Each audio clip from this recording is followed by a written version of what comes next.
What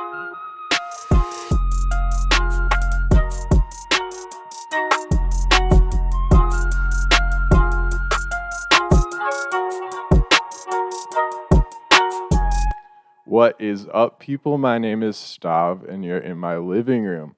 Today might be a little different of an episode, a little unexpected for many. I know there are more than a few people that would even go as far as to call me a hypocrite for having him on. But today I have Gabriele Fuggetta in the building. Welcome, Gabe. Thank you, man. Welcome, We're Gabe. breaking the Green Bay internet today. Dude, we are definitely breaking some people's brains right now. I have a lot of, I had a lot of thoughts going into today and how it would play through, and I got super anxious and worried and just very nervous about how this episode would play through, because for those of you who don't know, Gabe and I have a bit of a rough history. Yeah. It started out as a wonderful thing, and as some things do in life, they take a wrong turn. And I was going back and I was, thinking about just our relationship and how the past few years have gone, and I tried to visualize how this episode would turn out. And man, I have no fucking clue. And I think it's great that I just got here. We just sat down and went straight into it. Right. Nothing is planned about this, and we haven't seen each other in 4 years. First time we've sat down and talked in 3 or 4 years. Yeah. Which, we're going to have to just give a textbook of history just to, get people up to speed, or kind of, tell the story, I guess. Because, I feel like in order to give proper context to, everything that's happened, we have to kind of start from the beginning. Agreed. So, man, let's take it back to your time at TC. Wow. Yeah, you're gonna make me feel old now. Yeah. What specifically about NWTC? I've spent a lot of time. I guess let's start with your sort of background. Sure. How we kind of met each other, how you got your start in the city, not literally but creatively, and kind of the conception of Good Vides. Okay. I came to Green Bay for the first time in 2012, which was completely random. I was an exchange student in high school, and it just happened to be Green Bay. It was weird. I think a few weeks, truly, like 3 or 4 weeks before hopping on the plane to go to the U.S., that's when they disclosed that I would end up in Green Bay. And how old were you at the time? I am 17 at the time. Yeah. 16, 17. Yeah. So the whole plan was to do a year abroad, classic exchange student program. And I did that, and I was excited. I signed up. And then, about a month before departure, they told me, this is where you're going to be. And so I remember Googling Green Bay, Wisconsin, and all that popped up was just pictures of the Packers and beer and cheese, So I remember Google Maps and the classic dropping the little orange mini man, Street view. Yeah, so I looked at the house where I was going to be. I looked at Preble High School where I ended up going, but obviously a defining moment in my life, for sure. Oh, absolutely. It's been almost 10 years now, so it's crazy how fast time goes. But I came to the U.S. and had a phenomenal experience at Green Bay Preble. Similar climate to northern Italy, correct? Not really. No? You would think Northern Italy gets the Four Seasons. I'm specifically from I was Torino. gonna say, You've been to Torino. So I think I remember the Four Season thing being. yeah. It's just the winter. Nothing compares to Wisconsin Sure. winter. So that was definitely a culture shock there, a change for sure. But yeah, and then I came back for college.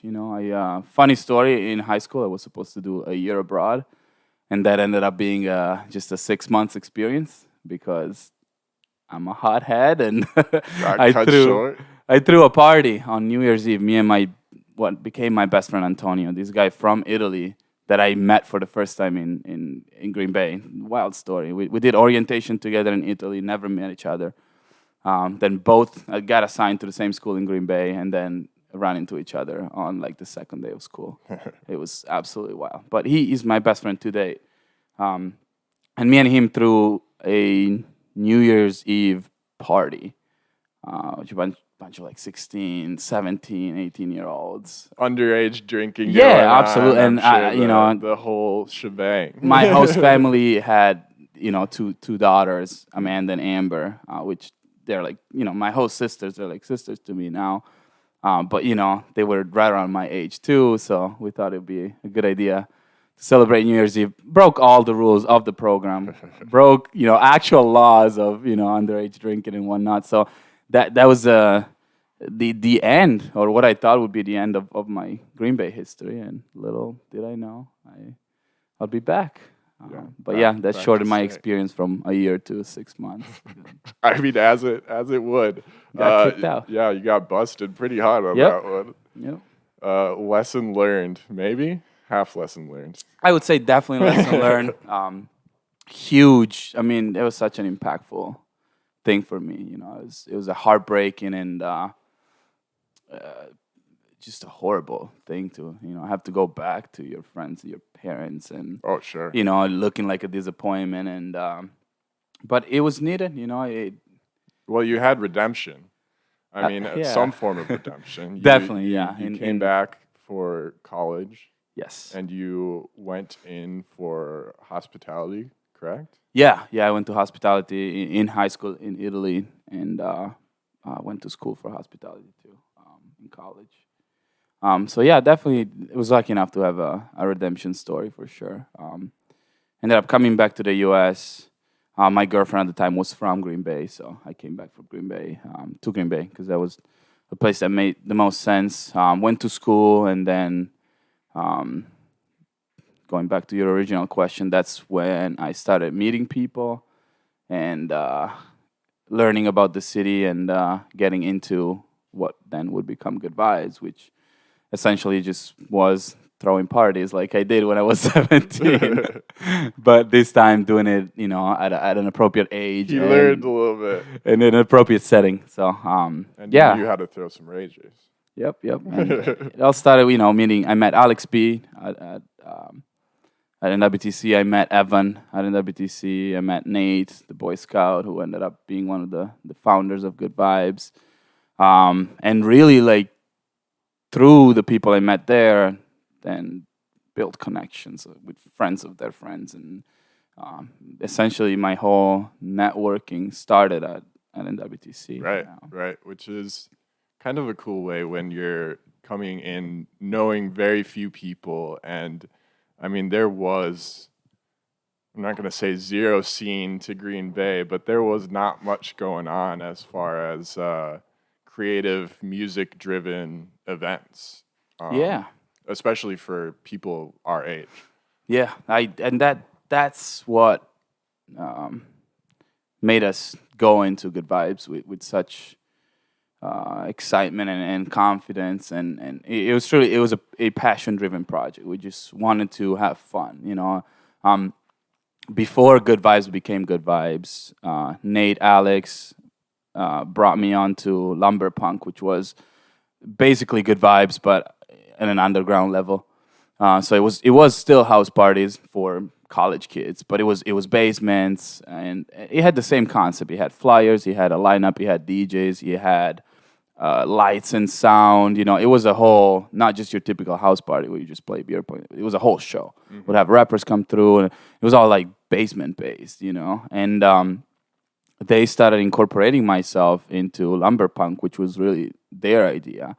And I used to throw parties and promote in Italy, and just drinking age is much earlier there. So Sure, I was yeah. involved in the club scene from early on. And that's when our styles combined, and we started elevating that house party experience Well, and brought it into a bar setting. It's safe to say that kind of probably lit a bit of a flame for you. I mean, it was always, again, you already said it, but it was always a passion project. I mean, there was no financial gain involved. It was purely Definitely not any financial It gain. was purely just based on wanting to have a good time and connecting with others. And that's kind of where our paths first crossed, because probably I want to say like only a few months into Good Vibes. I can't, whenever I go back, I can't pin how long it was before I first met up with everybody, but I was in my sophomore year of college. I was halfway through my I was halfway through my second year. And then my good friend Evan, who was part of the conception of Good Vibes, was like, "Hey, we have this thing in Green Bay. We throw parties at bars and other places, and it's a really cool thing." Him knowing that I wasn't really enjoying my current college experience, so I decided to drop out and pursue this, I guess, digital media adventure that I had never even thought I was going to do anything close to this. I mean, I remember when Evan brought you on.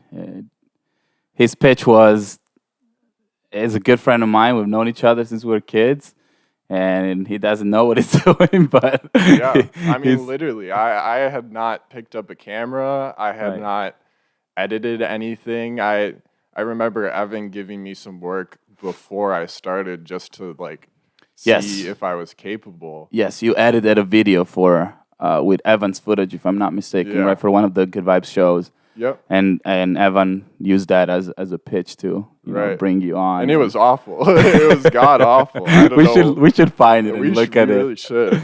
Uh, I remember it just being terrible, but somehow Yeah. you guys took me in with open arms, and it kind of fostered my growth to where I am Which now. is super impressive, Thank you, truly. thank I mean,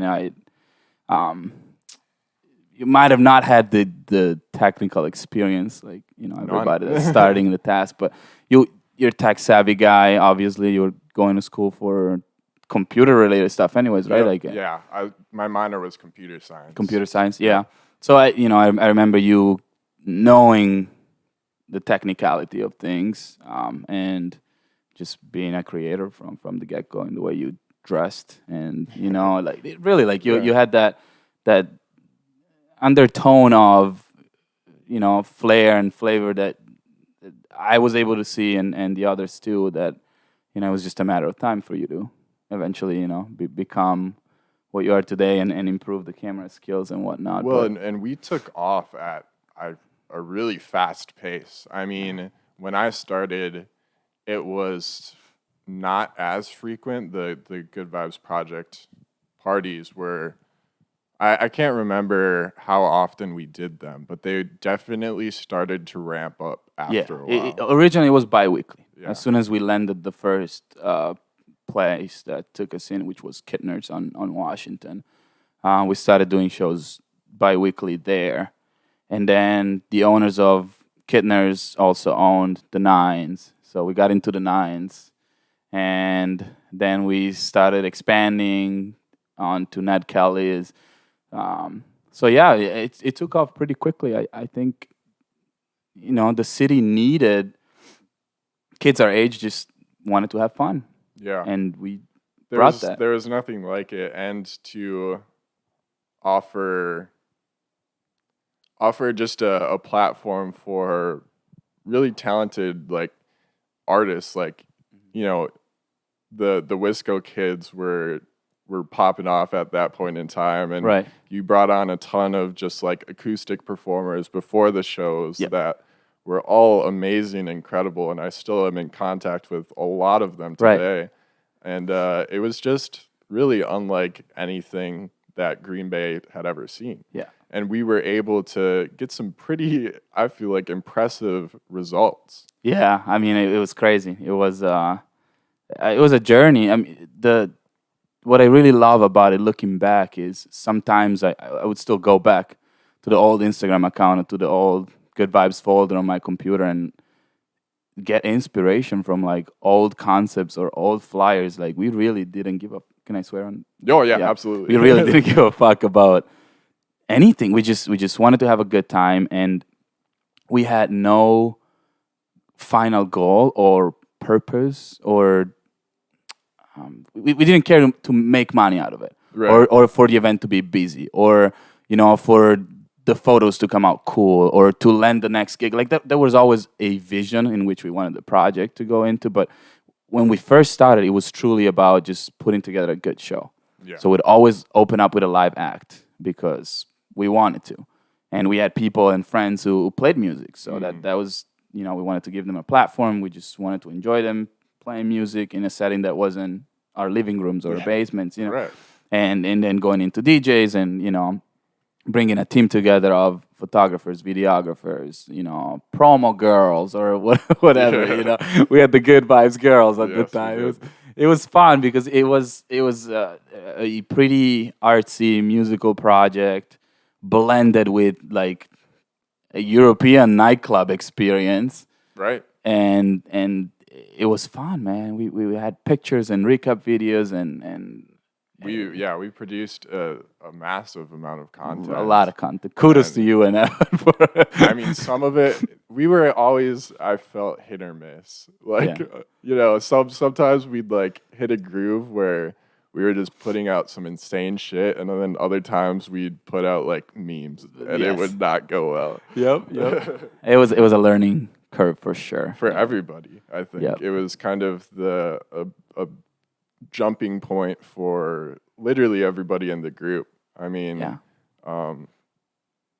as far as like the goal and the direction, I always felt like you had the clearest vision on where you were taking, and it was kind of always your baby in a lot of ways, the project as a whole.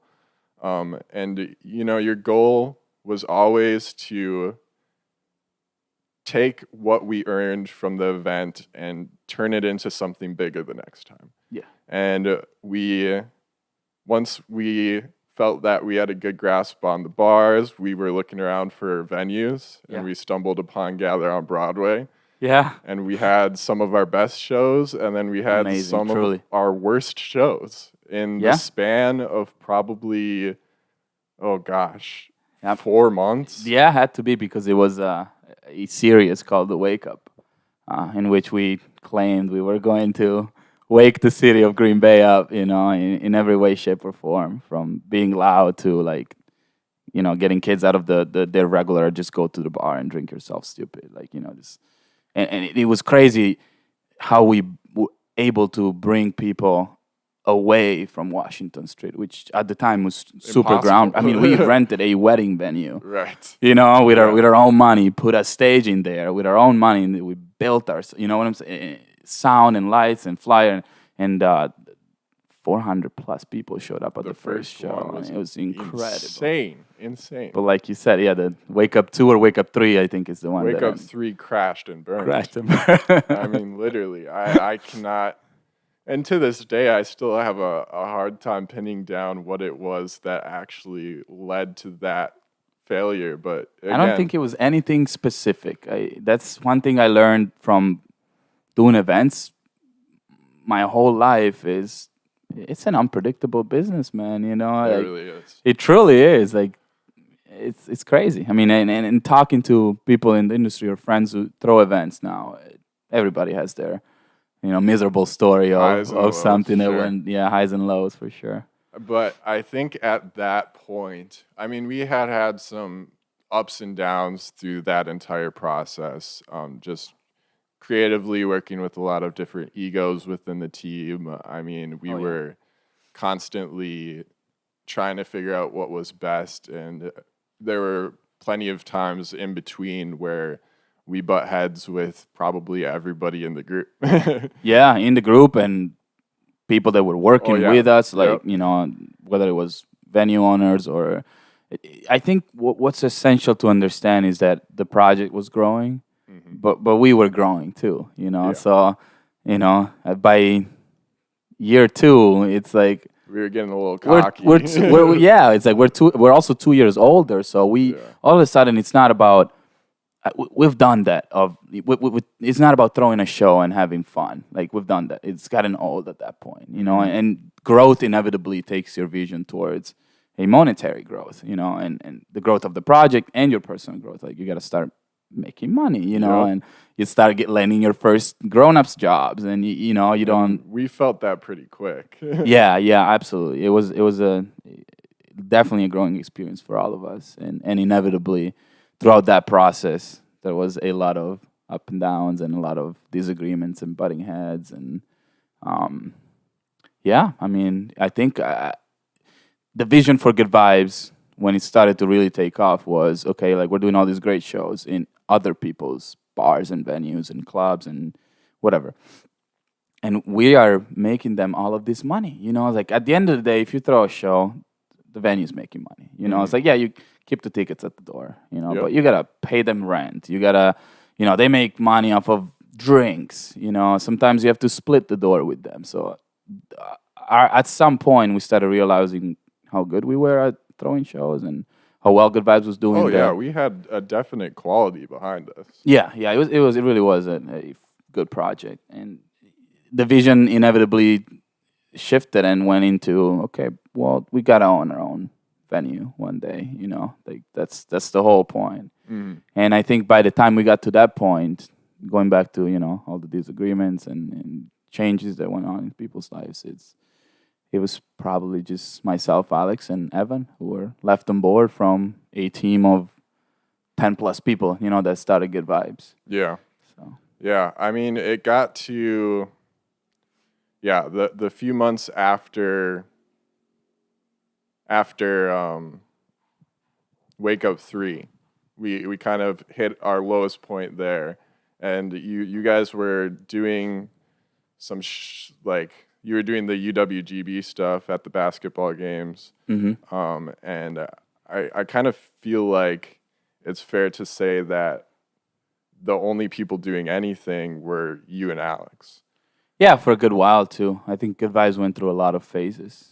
Phases in which we were doing fewer shows but larger scale, so with more people. We were still producing content. Yep. I remember we were still putting out.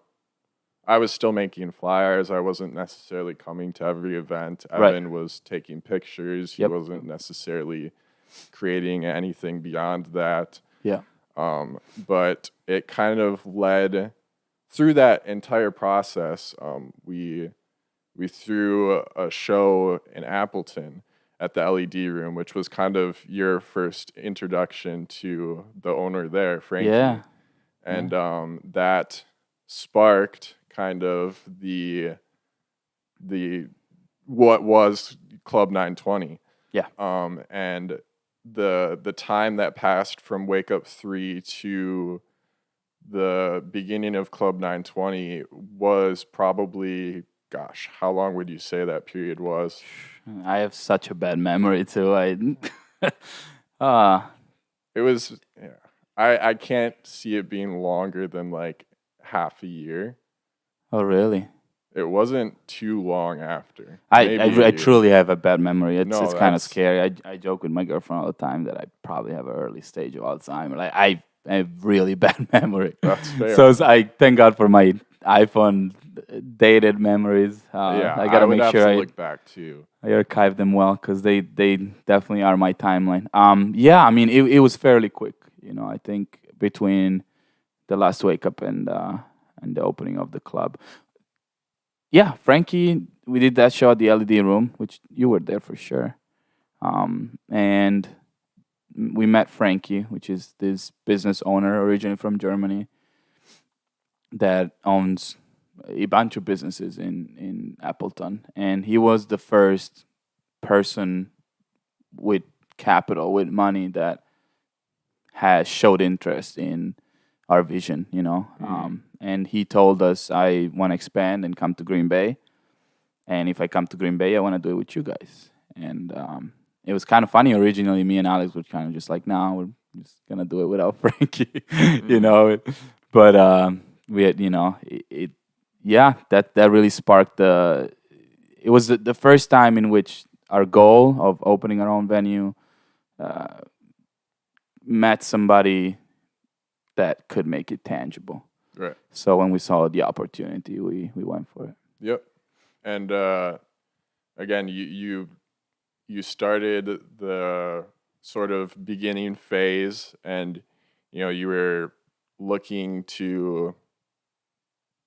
I guess I don't really know too much of the background and how it happened, but this is really where my, I guess, skeletons in my closet start to come out, because again, with the goal of always Good Vibes being in a physical location, when Club 920 came around and I wasn't included in that group, that's where I think I really just felt a new level of rage. Yeah.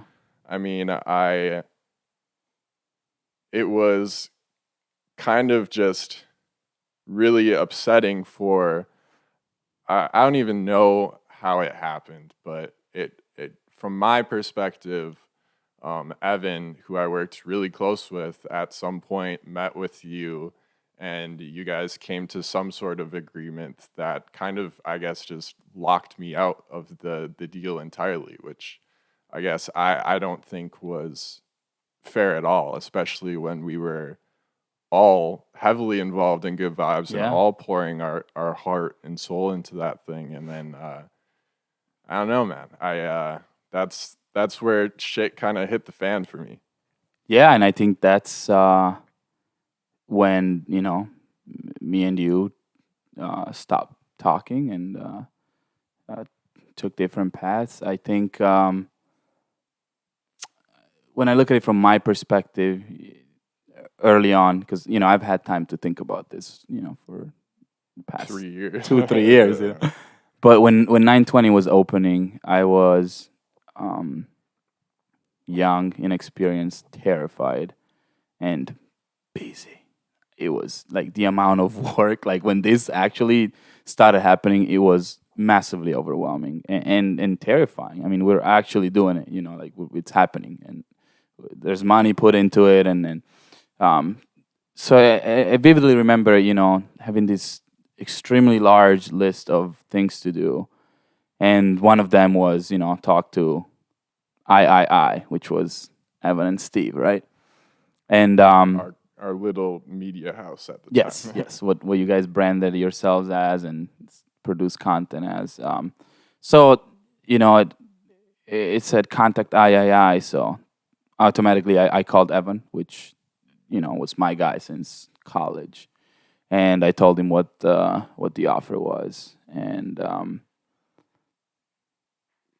basically it was a position for somebody that would produce content for Club 920 and generate flyers, take pictures, videos, and whatnot. Just kind of curate that branding and that marketing, and it wasn't a lot of money, which we were used to at the time. I think everybody was. And I don't know. I think this could perhaps go back to, we're all growing and starting to get to a point in which doing things for free or for very little money, it became a little bit more of an issue. For some of us, I knew it did for me, and for Alex too. And that's why at some point Good Vibes became just me and Alex doing a lot of small shows by ourselves. It's because we had to pay the bills. Just to make money, instead of like the larger shows every other week or every month. Well, and after we found out we weren't invincible and we could lose money. Exactly. The Wake Up 3 was a big story. Definitely a big turning page for us, defining moment for sure. But yeah, I remember, offering this putting it out there, saying, hey, like, I want you guys, and it's what we do with Good Vibes, but we're opening a club, and It budget was was tight. It wasn't a good, and I remember Evan going back and forth, and I think, and that's the way I saw it from my perspective, is that the money just wasn't enough for you guys to go into it I together. never had any say in it Yeah. whatsoever, which is the most frustrating part for me, is Mm. because I've known the guy my entire life Yeah. practically, and we were incredibly close friends. And he contacted. You make it seem like you contacted us as I. Sure. But you contacted him, Right. and he decided to take that information and not share it and not disclose a single thing. I was never told what it all involved, the money behind it, not and literally anything about it until one day I just randomly found out, and I think it was through you. And I was like, so he kind of just took that information and he stripped me of the opportunity without even Yeah, trying that's to work it out. But I feel like at that point too, because I came to you after it happened and I was like, hey, how did this happen? I didn't hear anything from point A to point Sure. B. Nothing was relayed to me, and I feel like by that time everybody put their, I guess, egos at the door. We all knew each other. We all understood each other very well by that point. And at no point, I don't know, I just feel like it was a very clear and cut strategical Yeah, I mean, it's way to crazy cut to me hear out. your side of the story so many years after. Not your side of the story, the way you experienced it. And yeah, I mean, Just nobody fought for me. Nobody. yeah, and this is what I was trying to say earlier. Is we're having this big list of things to do, because I definitely remember you reaching out at some point, or like Evan at least, like asking for advice, and my response at the time was just like, guys, just figure it out. Right. Like this is between you two. Again, I will go into detail later, because later in the years I've regretted it. I've felt bad that I didn't take the time to just step out of it and spend a little bit more time on it and listening to you guys and understanding what was going on. Truly, I was just so busy and overwhelmed with the 1.5 million things that go into starting a business for the first time for me of that scale. And to me, it seemed like the way I looked at it was like an internal conflict that I didn't have time for, and again, looking back, regretful. I'm sorry. I think it should have been handled a different way from me. I want to hold myself accountable for it. I don't want to just be like, oh, I was so busy and so young that I didn't. But that's what it was. I never, I didn't have the mental space to dive a little bit deeper and listen to your concerns or his concerns. Just like, I need media. You're either on board or you're not. I have pressure. I have Frankie on my ass every day. Like, we need to get this done. And No, I appreciate that, and I can truly understand that perspective. It still kind of dumbfounds me to this day what Evan was going through or thinking of, and I mean, I got into it with him, and eventually he just stopped responding to me altogether, and I never really got an answer for him as to why he decided to do what he did. And that's lived with me for so long, oh, I can to imagine. a Yeah. point where I've talked shit about literally everybody in Club 920 just out of pure spiteful Anger. Oh, I can imagine, anger. dude. I mean, um, why didn't you fight harder, or maybe you did, maybe I just don't remember. But I like, f- I fought hard. I didn't fight hard with you. I didn't fight hard with Alex. I fought with Evan, Gotcha. And Evan is a very non-confrontational person.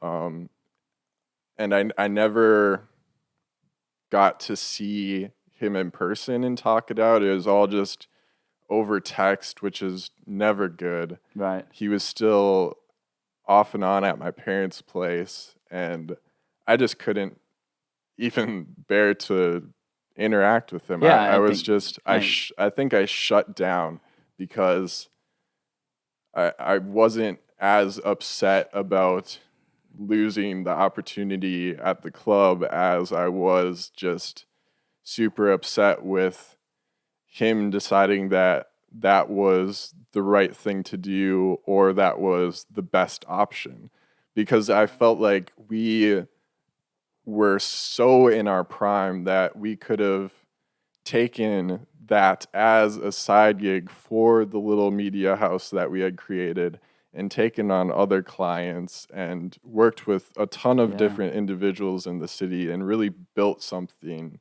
truly incredible just based off of those little opportunities together. But at no point did he think about that. And he dumped gasoline on that bridge and he lit it up, man. There's no other way to put it. I can definitely see the hurtfulness of losing the opportunity, but the hurtfulness of dealing with the loss of a friend.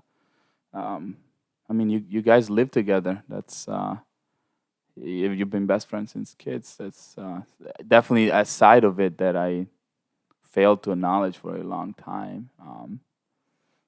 Especially at the time, it just didn't even cross my mind. To me, it was just, it was an internal thing between the two of you that I didn't have time for. And looking back, definitely throughout the years, I've had time to just so many things related to Club 920, my personal growth as an individual, just going back and sitting down with no pressure and nothing to do. I mean, COVID was really life-saving for me in so many ways because I dropped everything and stepped out of 920, moved back to Italy. And that's when I had time to sit down and think, and I've went back to so many times in which I was too busy to deal. Like I went back to all those times in which I thought I was, just overwhelmed with things to do and unpacked everything that needed to be unpacked. And this was definitely one of the topics, it's like, why did Steve never come on board at that point, and I've had more time to think about it and definitely, feel for you and feel ashamed and sorry that I didn't bother to investigate a little more and be more compassionate and understanding of what was going on and how important it would have been to have you on board. It would have. We would have done so well. I hate what ifs and thinking that way because you can't live like that. But just to, I had grown so much over the entirety of Good Vibes that by the time we kind of, laid that to rest, I was producing legitimate media. I was producing legit flyers. I was finally getting a grasp of my camera, and I really, at that point in time, I felt an equal to everybody on the team with just the pure growth over such a short time. I know you haven't gotten an answer from Evan, but what do you think happened? Because I don't know either, and my thought process has always been, it's like, Evan is my guy. Like, I work with him to date, like, it's my media guy. It has been since he was 17 or 18. So, but looking back, is like, definitely I feel like the money was a defining factor. It just wasn't a position that had compensation that was perhaps worthy splitting. It was forecasted to be a lot of work for not a lot of money. But that's again to kind of play devil's advocate there. That is entirely what we did for the For sure. I just wondering two if years for before Evan it that. was I'm a time sure. in which he just needed the cash and felt like it was worth it for him to jump onto that. I don't know. I mean, did you If guys it talk about it? was, Like, I haven't talked to him since. I have not reached out after he kind of ghosted me. I decided that was not worth my time anymore. But if it was purely for financial gain, I think he he fucked up in thinking that it wasn't the right opportunity. It was such a short-sighted decision. Like if you looked into the future and tried to forecast the direction you were headed, at the time, yes, it was a little amount of money. But again, if we were two people dividing that work, it becomes probably far less than a part-time job for each of us, which allows us to really, find other opportunities to do music videos for artists, to work with other venues and definitely. other businesses. And if it was just a financial And gain, I don't know. That's just like, yeah, it's just me thinking. I'm sure, there are dynamics I'm not aware of too. I yeah, don't know, but the way I envision it was for you guys to jump on board and just do it. yeah, Um, that's and I think as soon as I had a little bit of hey, it might be just again, I just vividly remember being so busy that it's like and overwhelmed and stressed that it's just like okay, like figure it out and let me know. Like either way works for me. But originally it was my vision was to just have you guys jump on board and just do the thing. I mean, you say you still work with them now, which Yeah, does. I mean, what did it change? I mean, knowing my perspective, does it change anything at all? Because I would love to sit down and talk with him, but he hasn't even I wanted to do in that. my So in my Stav's living room streams, there's definitely an episode with Evan uh, here, and I would love for that to see that happen. I think I can see that it's still hurtful for you and me and Evan have a very particular relationship. It's we've known each other for a long time, and it's a very professional relationship. We do a lot of work together. Um, we don't open up to each other a whole lot. When we do, it's always very meaningful. Um, but perhaps this has not been ever been a topic of conversation. It's always been a I don't know, for I don't know for what reason, but it's never me and him have never talked about it, or you. Um, and if we did, it's probably very briefly. But yeah, it would definitely be interesting. I mean, I would love for you. I see the direction you're going and your growth as a person. I don't know you super well, but we spent a lot of time together when we were younger, and we've traveled, all the way to Europe yeah, that's together. one thing we completely skipped over. But Right? Yeah. No, yeah, there's a lot to unpack, man. There's a lot of stuff to talk about. But yeah, I mean, I would love. I can see it happening. I am seeing. Um, when I saw the episode of you and Charlie, the opening part, like, you were just beaming with confidence about this podcast, and it was a very healthy confidence that this was something that was good for you. That you were putting yourself out there and didn't truly care about doing it because you're trying. And when do we become so stupid that trying is not a ASAP Rocky. ASAP Rocky? And that whole sentence right there like really struck me. That whole introduction in which you just like, you've mentioned this podcast being therapeutic for you, and I've recognized myself and my growth in the past couple of years in to be very similar to what you're going through right now, and just seeing you like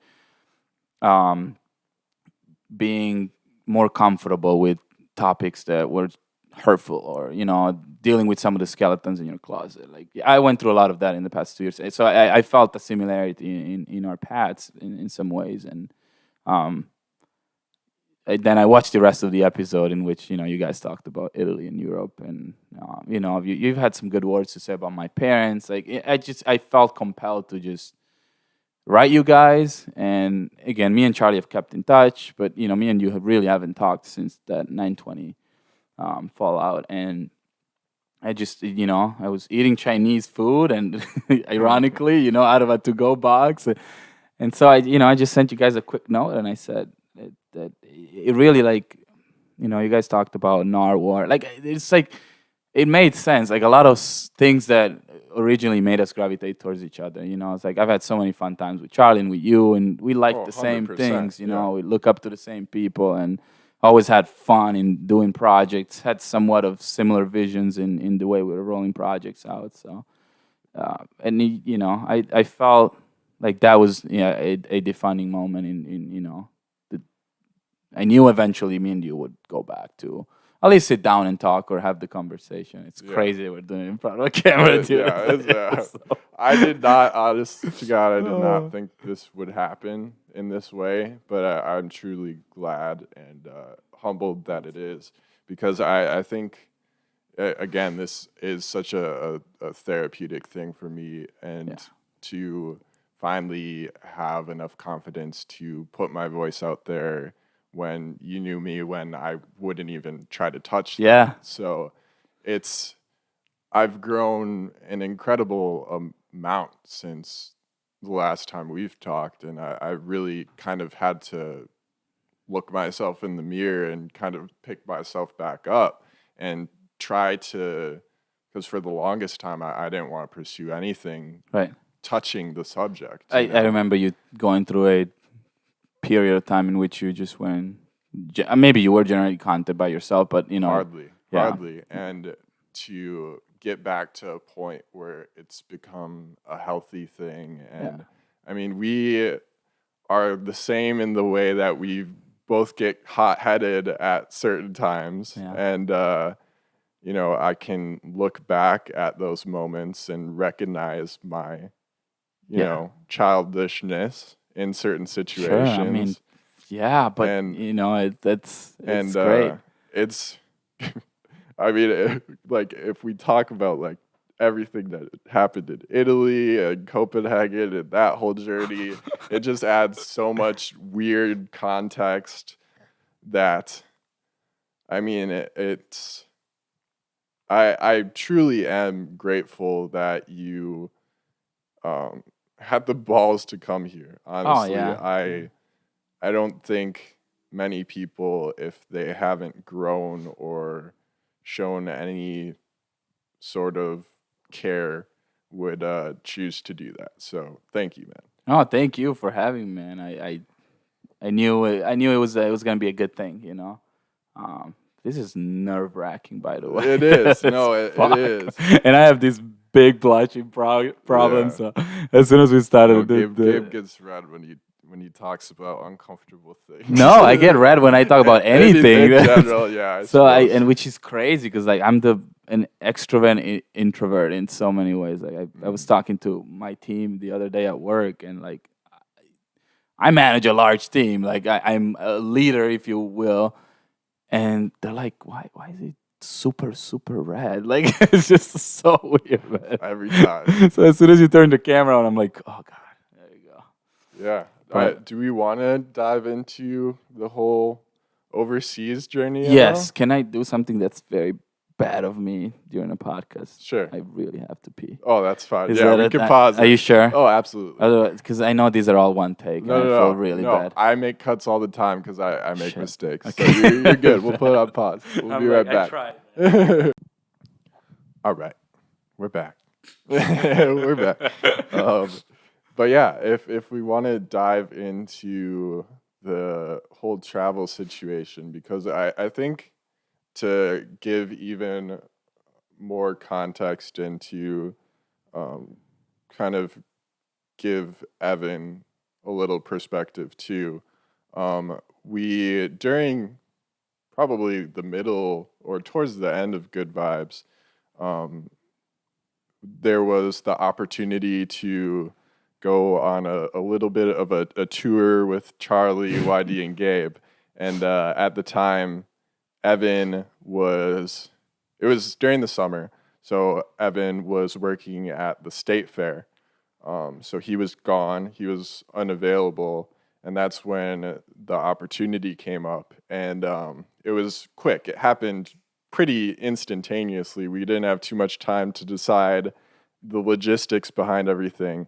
But at that point, I think that was probably the first time Evan and I butted heads because here I was, I had less experience than him. I was probably way less qualified for the job, but he was stuck, working, and I was able to go on this opportunity.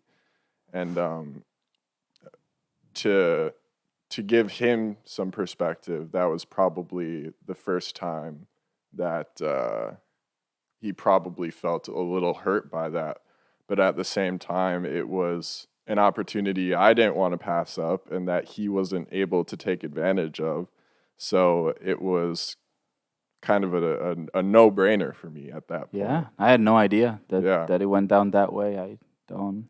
Again, it happened very, very quickly. Yeah. Within a few days, we had bought the tickets. And by the time I bought the tickets, I'm like, hey, Evan, I'm going to do this. Oh, no kidding. And so we didn't have time to sort of preface it. I didn't think he would have reacted the way he did, but he, I think, took it that way. Wow. But regardless, we booked the flight and we hopped in a van and we booked it to Chicago. And while we were going to Chicago, we were already in the shit, man. We already were so lost on what we were doing because we had planned to go to Copenhagen, but that had to be cut short for a reason I don't remember, and we didn't have a place to stay. We truly didn't have a place to stay in Copenhagen until hours, and it was crazy. We ended up staying. Did we split? I think me and you stayed at OG's house. Yep. OG Hostile. OG Hostile. Crazy guy from California. He is the nicest dude, but at the time, I never met him. You never met him. It was kind of a sketchy situation. And it was me, you, sleeping in the same room in this tiny, tiny Copenhagen apartment with one bathroom. And it was OG Hostile, which was this DJ Californian guy that lived in Copenhagen, his wife, and their newborn. Yep. It was absolutely crazy. Tiny apartment, tiny room. We went to the ATM. Remember, we took cash out. Yeah, we paid him in cash, and it was quite expensive. But compared to we really had no place to stay. I think YD, because YD and Charlie stayed at JVC, which is another DJ, and his girlfriend Maria, and we ended up staying at this completely stranger's house. Insane. Crazy. Probably not the best idea, but it was a super raw experience. Raw is definitely the right word. And we were so broke. Yeah, we had no money. Before leaving, we had no money. Yeah, literally, my bank account was running thin. Everybody kind of put money up front to try to make it happen. And even during the trip, we would get in arguments because I think it's that's the thing I learned growing up. It's inevitable. I mean, you can't travel broke and with no planning. I mean, it was 4 dudes sharing expenses and hefty expenses. Yeah, I mean, flights and places to stay, and we banked everything on the 2 shows that worst idea ever that we were gonna play there. We didn't make shit. We lost so much money, and we did it. we lived to tell the tale. But yeah, we spent 3 days in Copenhagen, cut very short. Yes. And because of the money situation, we're like, yeah, we're not going to be able to stay here for No. the week Yeah. that we planned. Let's just go to Italy. Yep. So we hopped on a plane, and that was a very stressful situation because we couldn't get fucking YD out of the club, man. He was there until like I don't know how late it was, but I was stressing in like the taxi with Yeah. Maria and JVC. And YD's drunk off his ass talking to the Copenhagen ladies. Yep. And we couldn't get him in the goddamn car, man. Oh my God. And that because we had to leave the next morning to catch our flight, and it was already the morning, so we had maybe Yeah, it had to be 4 or 5 hours if before our even. flight. If even. And then yeah, we hopped on the plane and we booked it over to Gabe's hometown. Yeah. We ran that tab at Bucket, man. They gave us like free drinks to a point, Yeah. and then we just went way over, and gosh, that was crazy. Did we? Yeah, I'm trying to think logistics there, but the saving grace, I guess, was Italy because it was your hometown. you Yeah, we had my family. parents, and They helped us with literally everything so that it was possible for us to stay as long as we did. right. And we stayed in the.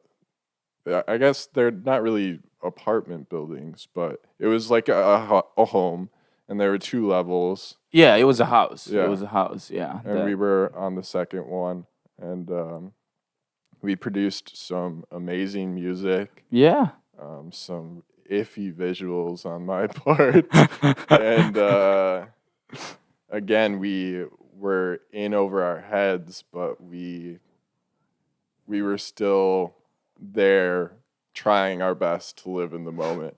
Yeah. I think now for me personally, this past year and a half, maybe 2 years, it's when I've finally had the chance to appreciate that trip. During that trip, I wasn't having a good time. Nobody was.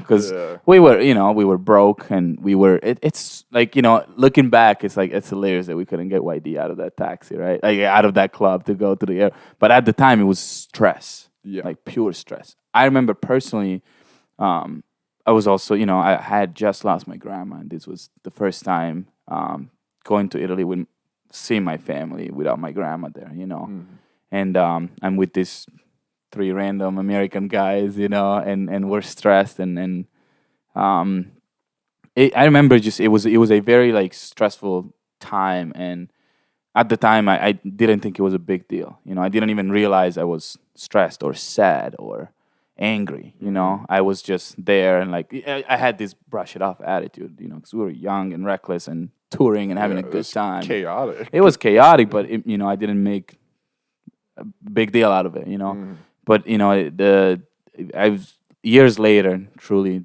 fairly recently, within the last year and a half, I've had the time to sit down and analyze and understand and feel those feelings I was going through individually, and then also like look back and appreciate and laugh and just enjoy like the trip. Like I almost relived it through pictures and memories and listening to the album that Charlie and YD made and looking at the videos. Like I do that from time to time, and that just kind of brings me back. And I guess some moments are meant to be lived and then appreciated later on. Yeah, there's a lot of truth in that. Yeah, I remember coming back after that, and we kind of were all on the same page in the fact that it wasn't what we wanted, but we did it, and we were able to make something out of it. That was super cool, especially looking back on. But again, at that point when everybody was back, we kind of were all drained, I think, and creatively and like mentally just exhausted. Yeah, It absolutely. took its toll in a way that I don't think any of us would have really expected. And again, that's kind of another chip that happened between the story. It really kind of was something that was supposed to bring us together, all of us together, and it kind of made all of us go in very different directions. Yeah, which in a way it's pretty typical after a long trip with your friends. Oh yeah. I remember, when my girlfriend came back from her bachelorette weekend in Arizona, they were just like, okay, it's like I don't want to talk to any. They're my best friends. I don't want to talk to any of them for a while. But yeah, there's definitely truth to that.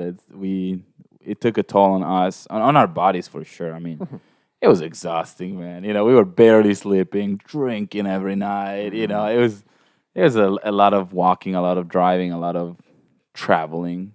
And but fuck that. It was fun. It was fun. It was exciting. It was a very exciting time in all of our lives. I mean, everybody individually just had so much going on. Yeah. And it's definitely something to look back on.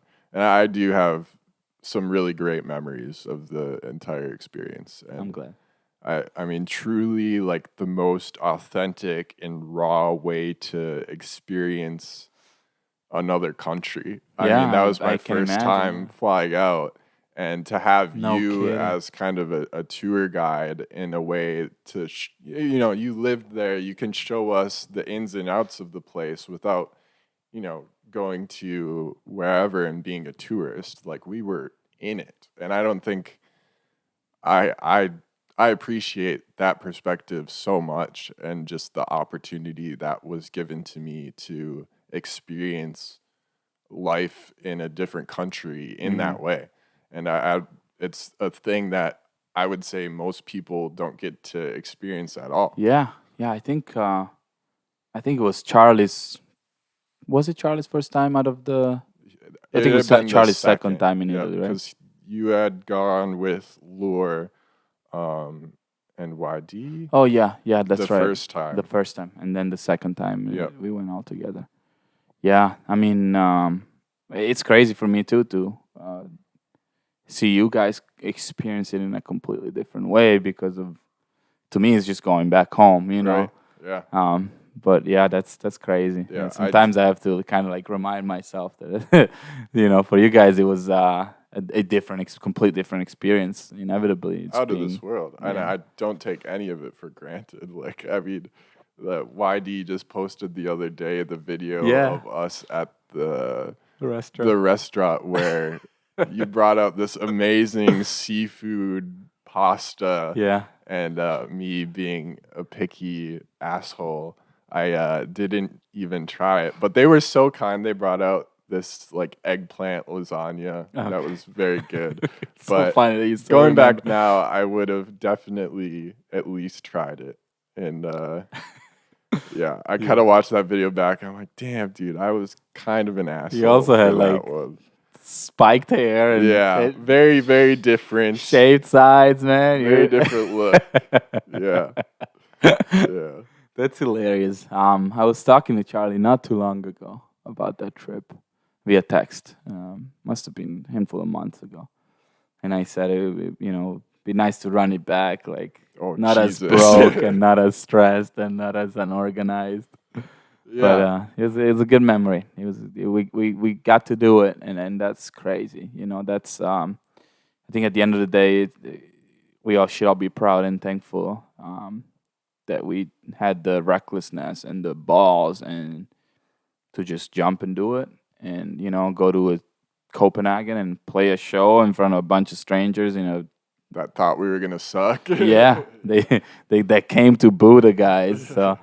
Yeah, and learning things about ourselves and our working relationships, Getting face tats. You got face tats. Not agreeing to get a group tattoo. Yeah, agreeing and then disagreeing and then fighting at the tattoo shop because we didn't get matching tats. You're not gonna get the fucking Chinese box. Well, at this point, Marco, the tattoo artist, was like, bro, like you guys said you gotta get 5 tats, and now I'm only doing like 3 tats. I paid for at least 3 tattoos, but only got the ones on my face. No, see, that was crazy. You got a face tattoo in Italy, man, and that's your only tattoo, right? No, I've got another. Oh, you did. I got Memento Mori, nice. memento mori across my chest, just as I guess a reminder that life is at some point going to come to an end. So just live, you know. And that I can't think of a better way to sum up the entire, I guess, experience that was that trip with that kind of mentality. Yeah. Crazy. It was a crazy time. Yeah, I have a Chinese to-go box tattooed on me. Yep, with Charlie. Charlie, yeah, that's right. Yeah, And, I have a lot of stupid tattoos. So that's Yeah. just one more to the collection. I would do it again. Again, another heated argument we all got at the tattoo shop because YD and I kind of pussied out on that one, but it is what it is. That's crazy.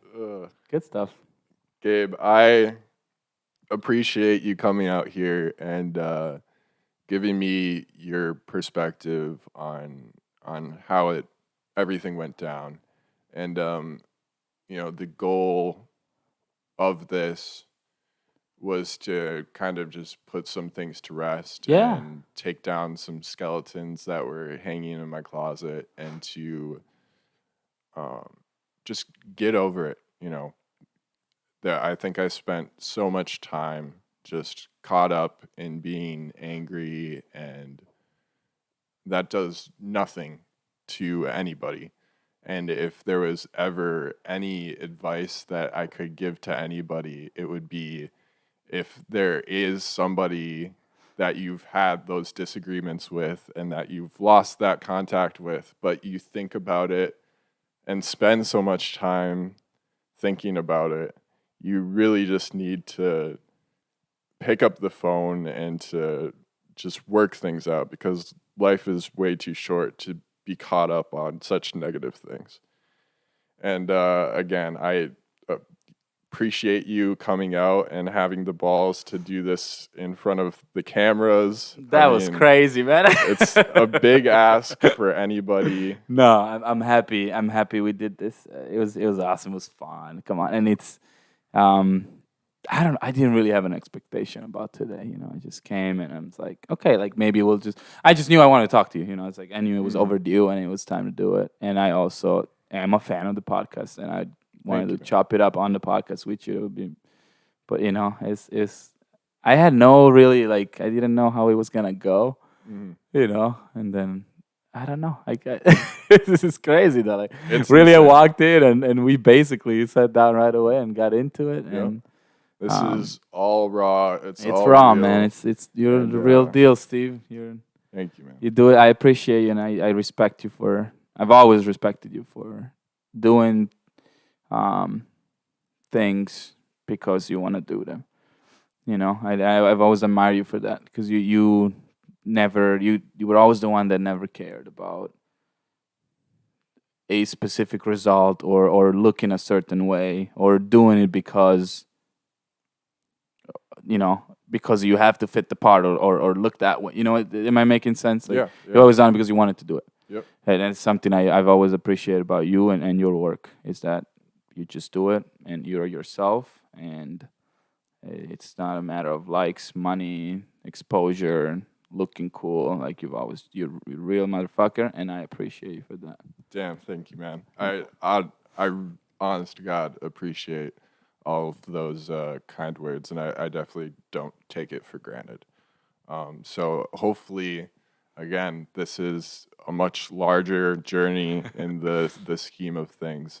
That definitely a milestone in my podcast, and I have high hopes for where this will all go. So thank you for coming out again. Keep it up, man. I know you got some.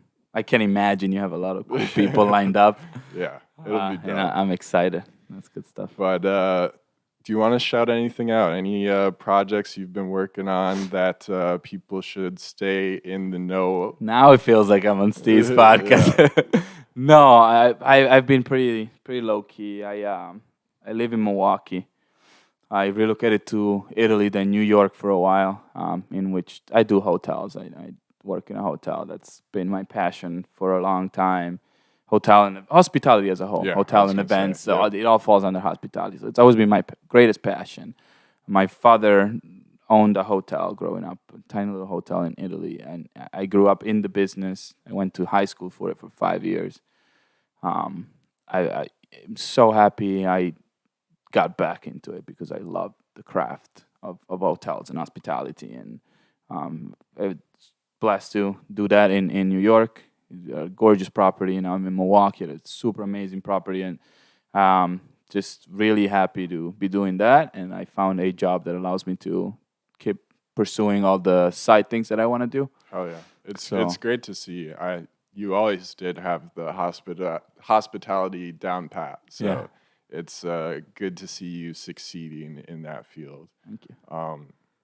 I'll link his Instagram in the Sure. description I got of nothing to wherever promote, it man. is. No, But no, you shout can. out DJ Mando. That's my big project that I'm working on right now. Working with, not working on. But I work with Mando, and I encourage everybody, if anything, everybody that cares about what I do musically, to follow DJ Mando That's what's and see up. what we're doing as a team. Yep.